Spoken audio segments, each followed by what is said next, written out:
End gold buyers, మీ కష్టాల్లో నమ్మకమైన మీ ఆత్మీయ నేస్తం. కృష్ణ గారితో అంటే ఈ తరం మీరు పనిచేసినప్పుడు అప్పటి తరం డైరెక్టర్లు వేరు, ఆయన అప్పటి ముందు తరం వ్యక్తి.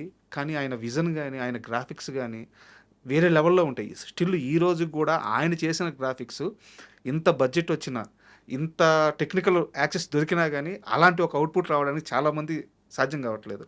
అంజీ సినిమాలో మీరు చేసిన వర్క్ కానీ, సో కోడి రామకృష్ణ గారితో ప్రయాణం గురించి చెప్పండి. ఇప్పుడు యాక్చువల్లీ నాకు కోడి రామకృష్ణ గారితో ఒక సినిమా చేశాను నేను బిఫోర్, వెరీ కాంపాక్ట్ ఫిలిం. కోడి రామకృష్ణ గారు నాకు తెలిసి ఆయన ఈ ఆర్ట్ డైరెక్షన్లు అంత పెద్ద ఎక్స్ప్లాయిటేషన్ కావాలనుకుంటే వాళ్ళు కాదు. ఆయనకి స్టోరీ మెయిన్, కంటెంట్ స్టోరీ, அதோட డ్రామా ఏదైనా ఎలాగ పిక్చరైజ్ చేయాలి, దానిలో మోర్ ఇదంతా బ్యాక్గ్రౌండ్ ఏదో ఎలాబరేట్గా ఉండాలి, బ్యాక్గ్రౌండ్ ఇంత డీటెయిల్ కావాలి, నాకు అది కావాలి, కలర్ మార్చండి, అది అలా అస్సలు ఆయన గురించి టాపిక్గా రాదు. ఎప్పుడు చూసిందా ప్యాడ్ తీసుకుంటే ఏదో రాసుకుని ఉంటుంది తవరే, నెవర్ నాకు ఎక్కడ ఎక్స్ప్లెనేషన్ ఇవ్వలేదు. నాకు ఇది సెట్ ఇలా కావాలి, లేకపోతే ఇలా చేసేయండి, ఇది అస్సలు చెప్పలేదు. నాకు అంజీ వర్క్ చేసినప్పుడు Shyamprasad Reddy is the main person. Shyamprasad Reddy మిడిల్లో ఉన్నాను, డైరెక్టర్ ఇస్తే కొంచెం in between me and director Shyamprasad Reddy ఇస్తే is explaining all the things.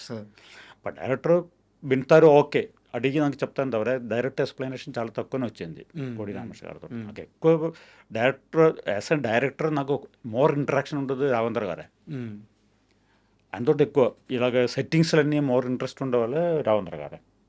కోడి రామకృష్ణతో పెద్ద పెద్ద సెట్టింగ్స్ చేశాను తవరే, ఆయన is never done any explanation about the settings. So మీరు ఇచ్చింది ఆయనకి కావాల్సింది ఉందా లేదా చూసుకోవడం. అది Shyamprasad Reddy will getting the decision, is taking the decision whether it's okay or not.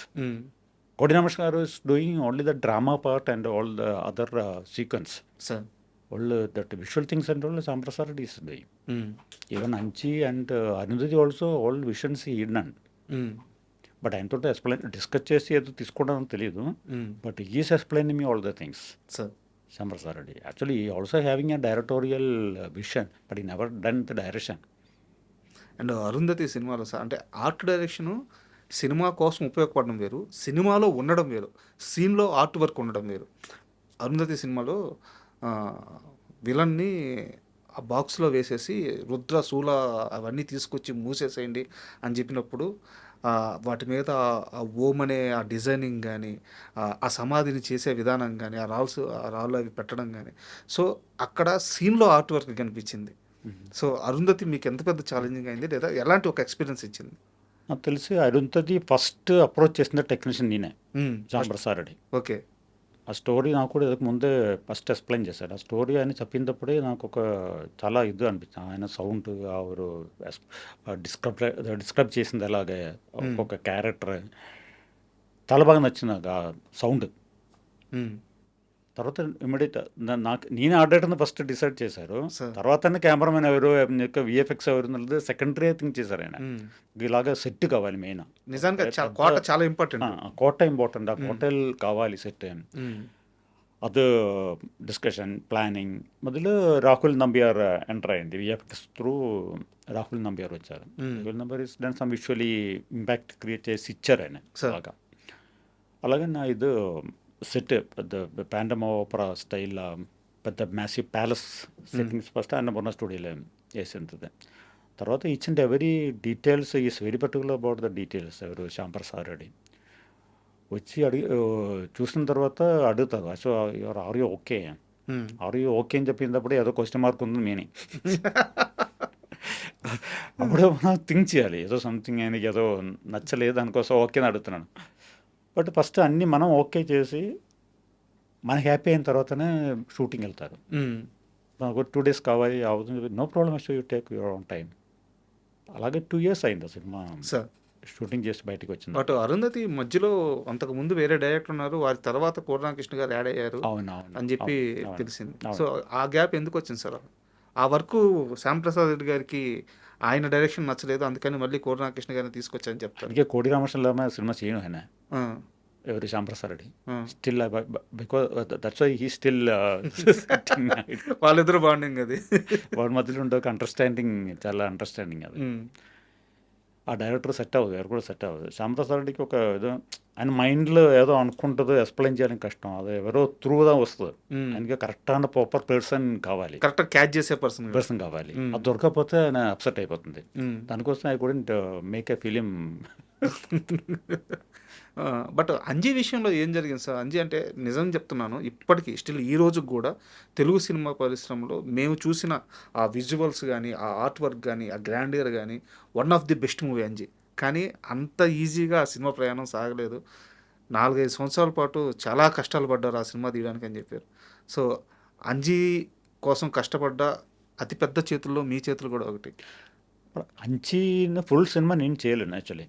Anji middle నుంచి ఎంటర్ అయింది నేను. సార్ ఫస్ట్ స్టార్టింగ్ తోటధరణి కాదు, నితీష్ రాయ్ ఎవరో Hindi art director first enter అయింది, నితిన్ దేశాయ్ ఎవరో సంబడి. తర్వాత ఆయన 1 or 2 సెట్టింగ్స్ చేశాను. తర్వాత అవద్దు అని చెప్పేసి ఆ మొత్తం డిస్మెల్ చేశారు, ఏం షూట్ చేయలేదు. బా తర్వాత ఇంకెవరు వచ్చారని తెలియదు నాకు. బట్ తోటధరణి గారు మళ్ళీ ఎంటర్ అయింది. తోటధరణి ఒక ఫారెస్ట్ సెట్ వేసింది, అన్నపూర్ణ స్టూడియోలో ఒక ఫారెస్ట్ సెట్ వేశారు. అదే ఆల్మోస్ట్ 1 year వరకు అలాగే ఉండి షూటింగ్ ప్లాన్ చేసి షూటింగ్ చేసుకోండి. గ్రాఫిక్స్ వర్క్ ఎక్కువ కదా, ప్లాన్ చేసుకుంటాను. తర్వాత ఏం తెలీదు, నిన్న పిలిచారు, పిలిచి ఎక్స్ప్లెయిన్ చేశారు. తర్వాత I entered the film, made a number of settings. తర్వాత ఫినిషింగ్ వరకు నేనే చేశారు. సార్ ఆ లోపల ఫస్ట్ స్టార్టింగ్ ఉందా కొంచెం అంత టెంపో కొంచెం లైట్ మిస్ అయ్యేలా అనిపించింది నాకు. చాలా రోజు నుంచి 3 years షూటింగ్ చేస్తున్నా కదా, పీరియడ్ ఎక్కువ, టైం ఎక్కువ అయింది. మళ్ళీ దానిలో ఏదో గ్రాఫిక్స్ వాళ్ళతో ఏమో ప్రాబ్లమ్స్ జరిగింది శ్యామప్రసాద్ రెడ్డికి, ఆయన అనుకుంటుంది రాలేదు. ఇప్పుడు తర్వాత ఇక్కడ లోకల్ వాళ్ళతోనే ఫినిష్ చేశారు సినిమా అని విన్నాను నేను. బట్ ఒకానొక టైంలో అంజీ సినిమాని కంప్లీట్ చేయడం చాలా కష్టం అని అందరూ భావించినప్పుడు శ్యామప్రసాద్ రెడ్డి గారు మాత్రమే లేదు, ఎట్టి పరిస్థితుల్లో ఈ సినిమా పూర్తి చేస్తానని చెప్పి మరీ ముందుకెళ్ళారంట. అవును, it's very big task actually ఇది. సార్ యాక్చువల్లీ ఆయన జరిగింది నాకు తెలియదు, జస్ట్ ఆయన పర్సన్లా ఉండొచ్చు. బట్ ఫినిషింగ్ వరకు నేను ఉంటాను. తర్వాత ఫినిష్ అయిపోయిన తర్వాతనే next immediate came to me only, that is Arundhati. Sir ఇది ఇంత అద్భుతంగా మీరు మేనేజ్ చేయగలేరు కాబట్టి అరుంధతి ఇచ్చారు నాకు. సార్ అండ్ చిరంజీవి గారు సార్, అంటే ఓ మెగాస్టార్ చిరంజీవి కమర్షియల్ సినిమాలు చేసే హీరో, అన్ని సంవత్సరాల పాటు ఒక సినిమాకి టైం కేటాయించడం అసలు మామూలు విషయం కాదు. అండ్ మీకు కూడా చాలా మంచి మూమెంట్స్ ఉన్నాయంట చిరంజీవి గారు. చాలా సినిమా చేశారు సార్. ఆ క్లోజ్నెస్ గురించి కానీ ఎక్స్పీరియన్స్ కానీ ఒకసారి చెప్పండి సార్. చిరంజీవి గారితో వర్కింగ్ చాలా ఇంట్రెస్టింగ్. ఒక మనకు ఒక గురువు ఇది ఉంటుంది, సెట్ లాగా ఫీల్ అవ్వచ్చు. ఎక్కడ వెళ్ళి వచ్చినప్పుడు అక్కడి నుంచి చూస్తారు ఆయన, చూసి ఆ క్రెయిన్ గంతకు వచ్చినాడు అశోక్, ఆయన అక్కడి నుంచి వేరే కూర్చొని చెప్పు క్రెయిన్ పడిపోతుంది లేకపోతే ఏదో కూడా అయింది అనుకుంటారు. అలాగే అన్నీ వాచింగ్ చేస్తారు, అబ్జర్వేషన్ చాలా ఇదే క్లియర్గా వాచింగ్ చేస్తారు అందరే చిరంజీవి గారు. బట్ చేసిన సెట్టింగ్స్ అన్నీ కూడా ఫస్ట్ సెట్ అన్ని చూసిన తర్వాత అశోక్ ఎక్కడైనా అడుగుతారు, అడిగి so good, very good, okay. తర్వాత మేకప్కి వెళ్తారు. ఓకే. ముందు ఆయనకి క్యారవన్ కల్చర్ తక్కువ చిరంజీవి గారికి. నాకు ఒక చిన్న క్యాబిన్ చేసి ఇవ్వాలి, సెట్ స్టూడియో ముందు ఆయనకి ఒక బాక్స్ ఇది చేయాలి, ఆయనకి ఒక థర్మోకోల్ అంటించారు, ఏసీ క్యాబిన్ చేయాలి ఇలాగా. ఓకే. అదన్నీ అన్ని సినిమాకి చేయాలి. అది క్యారవన్ వెళ్ళి కూర్చున్నాం, మనకి ఏదో డైరెక్ట్గా ఇంటరాక్షన్ చేసుకోవచ్చు, ఎప్పుడైనా వెళ్ళి ఇంటరాక్షన్ మాట్లాడతారు, ఎప్పుడైనా మాట్లాడచ్చు, ప్రాబ్లమే లేదు. ఇలా కారణానికి వెళ్ళాలి, వచ్చిన వరకు వెయిట్ చేయాలి, అలాగే లేదు. చాలా ఫ్రీ మూమెంట్స్ చిరంజీవి గారు. సార్ అండ్ యాక్చువల్గా ఇక్కడ దాకా సినిమా విషయాలు పక్కన పెడితే నాకు మీ విభాగం గురించి, ఆర్ట్ డైరెక్షన్ ఈ విభాగం గురించి ఒక ప్రశ్న ఉంటుంది సార్. సినిమా పరిశ్రమలో 24 క్రాఫ్ట్స్లో అందరికంటే ఎక్కువ కష్టపడేది మీ డిపార్ట్మెంటే. ఎందుకంటే సెట్కి ఫస్ట్ మీరు రావాలి, ఆ సెట్ని తయారు చేయాలి, అందరికంటే లాస్ట్ వెళ్ళేటప్పుడు ఆ సెట్ని మళ్ళీ నీట్గా యథావిధిగా ఆ ప్లేస్ని పెట్టి వెళ్ళాలి. చిన్న కష్టం కాదు. బట్ ఎందుకు ఎప్పుడు కూడా ఆర్ట్ డైరెక్షన్ సంబంధించిన పని గురించి నిర్మాతలు కానీ డైరెక్టర్లు కానీ స్టేజ్ల మీద చెప్పరు. అది పక్కన పెడితే ఈవెన్ మీరు కూడా పెద్ద ఆర్ట్ డైరెక్టర్లు ఉన్నారు, మీరు తోటతరణి గారు కానీ మీరు ఎవరు కూడా మీడియా ముందుకు రారు, ఇంటర్వ్యూలు ఇవ్వరు, మీ వర్క్ గురించి చెప్పుకోరు. సో ఎందుకు ఆర్ట్ డైరెక్టర్లు మాత్రమే ఇలాంటి ఒక సైలెంట్ మెయింటైన్ చేస్తుంటారు? అది తెలీదు నాకు. ఇప్పుడు అదే గురించి అండి, చాలా ఆర్ట్ డైరెక్టర్స్ ఆర్ట్ డైరెక్టర్ పైన ఇంట్రెస్ట్ ఉండేవాళ్ళు. చాలా డైరెక్టర్స్ నేను చెప్పిందే ఆయన చేశారు కదా, మళ్ళీ ఏముంది దాని గురించి మళ్ళీ అలాగే థింక్ చేసిన వాళ్ళు ఉన్నారు. బట్ ఎక్కడ చెప్పరు కదా డైరెక్టర్లు కానీ ప్రొడ్యూసర్లు కానీ. చెప్తారు, ఆయన ఎక్స్ట్రాడినరీ వర్క్ ఉందా డెఫినెట్గా చెప్తారు.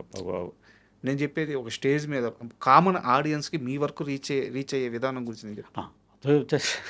బూస్టప్ చేసి చెప్పడానికి కొంచెం కష్టం. ఇప్పుడు ఈ మధ్య కెమెరామెన్ గురించి కూడా చెప్పట్లేదు అనుకున్నాను. వాళ్ళే చేసుకుంటాను. నా సినిమా మొత్తం నేనే. యాక్చువల్లీ సినిమా ఇస్ టీమ్ వర్క్. ఎస్, ఆ టీం ఇల్లపోతే ఏం చేయడానికి లేదు. మళ్ళీ ఏనికి ఎవరు సోలో క్రెడిట్ తీసుకుంటే వాళ్ళ రెమ్యూనరేషన్ పెంచి వెళ్ళిపోతుంది తవరే ఆ డైరెక్టర్కి ఎంత ఇచ్చారు, ఆయనకి అమౌంట్ వచ్చిందా లేదా అని కూడా డైరెక్టర్స్ అడగను. వాళ్ళది క్లియరెన్స్ తీసుకుంటాం తవరే.